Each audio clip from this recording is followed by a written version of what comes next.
podcasting from Innovation Works in downtown London, Ontario, home of the London Knights, the White Rhino, and a million trees. I'm Chelsey, and I'm your host for Mind Your Mind's inaugural podcasting season.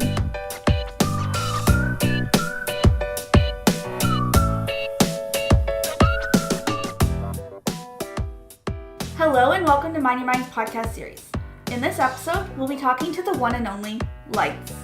Since we last interviewed Lights in 2011, the artist originally from Timmins has been up to a lot. She got married to Bo Boken, the lead vocalist of Bless the Fall, and they had a daughter in February of 2014. And in addition to these big personal achievements, Lights has also had many career achievements.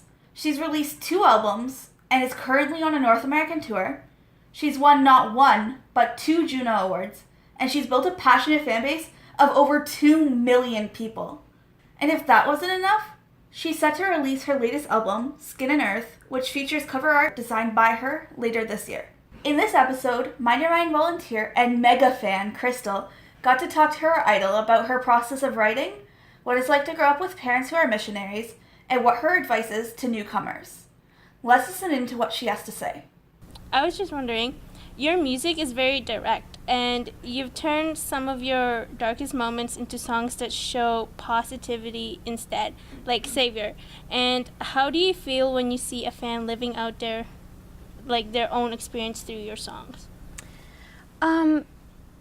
It's very, very, very cool, and it's very gratifying, because I know I write very cathartically. I write because I need it, and because it gets me through, and because it helps focus my attention and all of my positivity towards the things that I really want to change.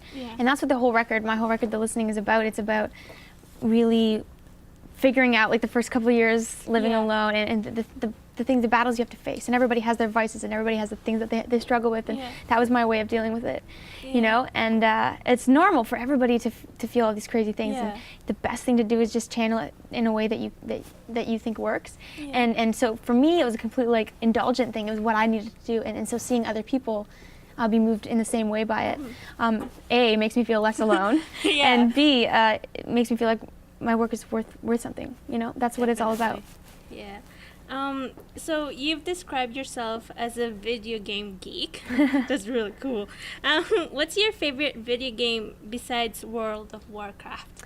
I'm into a lot of games. A lot of the games I'm into are RPG games, like role-playing games, which I really like the experience and being taken away to another world, you know. And it's very inspiring to see other worlds that you would normally never get to see. So I'm playing Fable 3 a lot, and I really like Final Fantasy games. Final Fantasy 13 is one that I've been playing on Xbox a lot. So you're a fan of comics. Have you ever been to Fan X or anything like that? I've been to Fan Expo quite a few times in Toronto. I missed all the major Comic Cons, but I actually missed Fan Expo this year because we were on tour. But the previous years I've gone, and it's just so much fun. It's like a bunch of people with like interests all in the same room, and it's so fun. It feels great. That's so cool. In your song White of your first EP, the chorus is "Turn your shadows white." To me, the message is clear: transform the negative in life into the positive. Is this a reflection of how you deal with negative aspects of your life? Sort of. I mean, that the idea was that when I wrote White, I had this idea in my mind, this sort of concept that when you're working through whatever you're working through, there's like a little man walking around in your body with a flashlight. And he walks into into the ends of your fingers, and the inside of you, like, hollow, right? And looks in all the nooks and crannies for any darkness, and then shines a light on it, right? That was the visual I was working with for that song, and that's what that was kind of about. Where it's like you can't deal with all your problems at once, but little by little you go in and you find every little thing as you go, and that was the cathartic process of songwriting for me. And that's kind of what I do. You can't tackle everything at once, but little by little you can find everything slowly and surely. That's so cool. So I have some few fun questions for you. Cool. Okay. So what's your favorite food? It changes all the time, but I'm such a huge fan of, like, rolled up deli turkey dipped into, like, spicy Dijon mustard. Wow. It's really good. Is it? Oh my god. Do you like spaghetti? Not really. I'm not a huge spaghetti fan. Really? I like lasagna. Oh my god. Oh, heaven. What do you do when you're, like, you have days off in between while touring?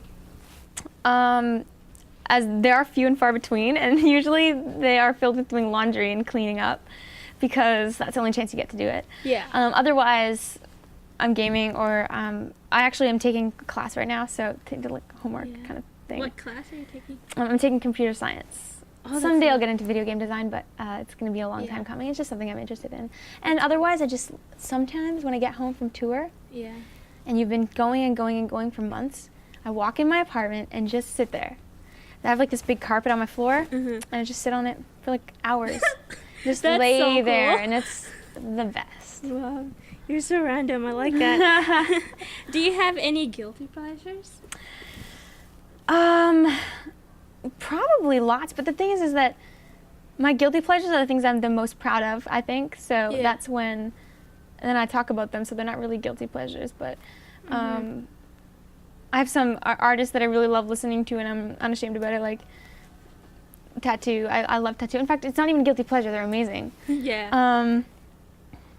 I really like candy, like I'll go to the corner store and buy like bags of 5-cent gummies unabashedly. Just, you pick through all and just get a bag full and just eat it. Those are so There's good. little things like that. But, I can't really call those guilty pleasures because they're just simple pleasures, I guess. Yeah. You have 2 superhero tattoos. My initial thought is they represent that you may be petite, but unstoppable. Is that right? The one tattoo is Wonder Woman fighting Giganta, and Giganta's a giant, obviously, so it looks huge. I think, the idea is just to empower me and feel like no matter who you are, big or small, female or man, brave or not brave, you can still be empowered and feel strong.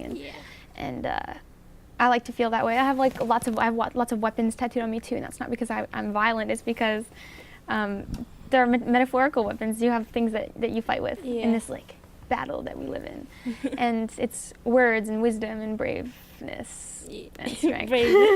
That's a cool one. What's the word for braveness? Valiance. Yeah.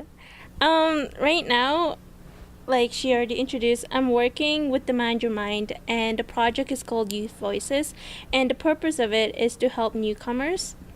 And so I've heard that you were raised by missionary parents, and I was wondering, which meant that you spent much of your childhood in various parts of the world, such as Philippines, where I came from, and I thought that was really cool, and Jamaica as well. And I was wondering, when you were homeschooled, how did you think that has crafted you to be the person you are today? Well, a couple of the biggest things is one, the relationship with my family that I've built over these years, especially having moved around and experiencing the world with them and learning from them, and just being with them all the time, and that being the one platform that really kept me together.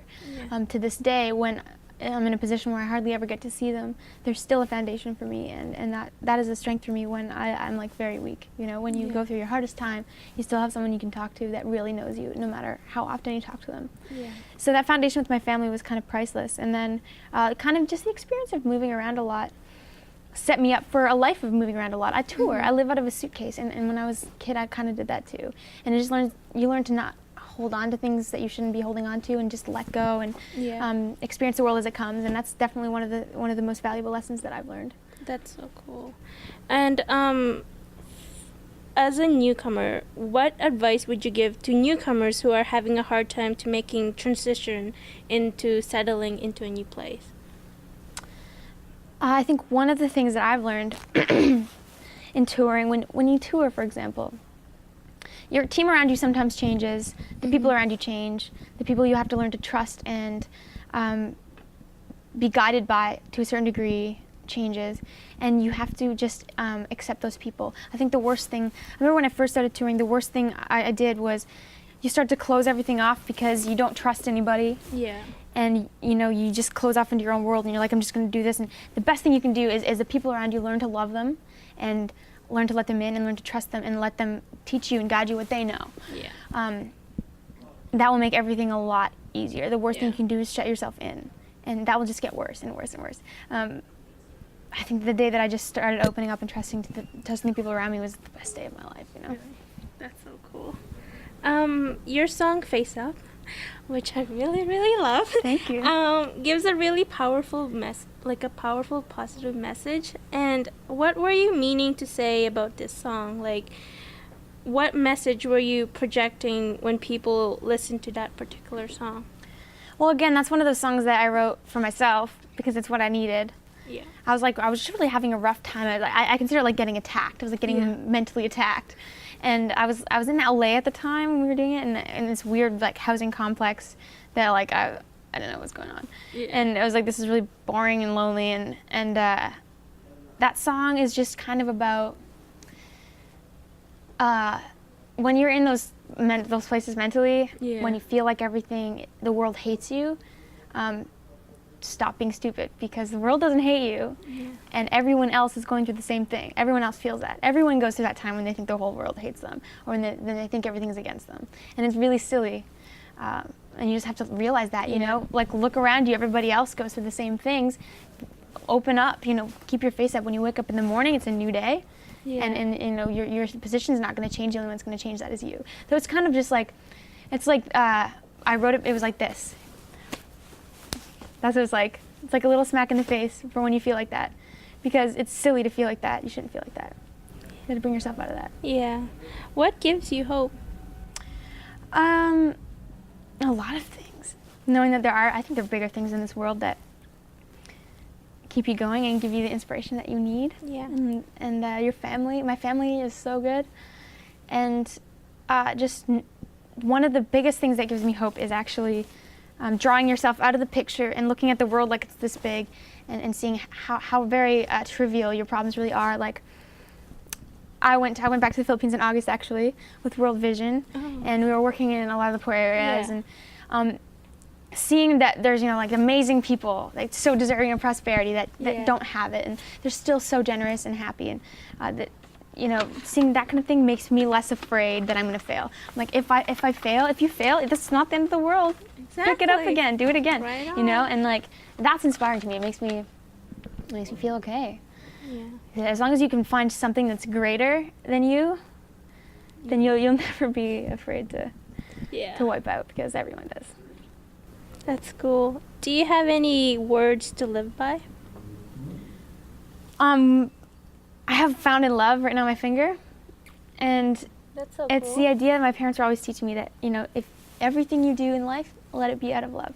You could, you know, do the greatest thing in the world. You could give all your money to the poor people, but if it's not because you love them, then it's really worth nothing. So everything you do should be in love. All your decisions, and it makes things easy when you think about it. You know, if it's not a money grab, or it's not for your, you know, own purposes or to get ahead, that's probably the wrong decision to make. You think about it if it's because, you know, you really care. Everything you do should be found in love. That's so cool. But thank you so much. No problem. For giving your time, and that's it. Cool. Yeah.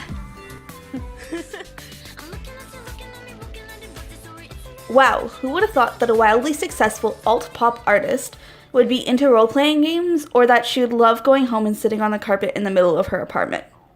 These are both such relatable activities.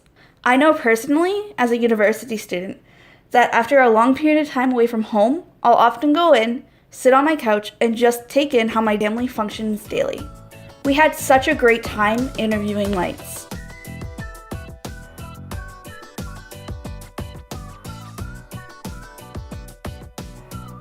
Thanks for listening to this episode of Mind Your Mind's podcast. If you like what you just heard and you found these tips helpful, don't forget to share and subscribe, and to visit our website, mindyourmind.ca. And don't forget to follow us on Facebook, Twitter, and Instagram. The links are in the description below. And stay tuned for our next episode, where we talk to bands like the Black Dahlia Murder, Our Lady Peace, and the Bare Naked Ladies about what they do to relieve stress and stay grounded.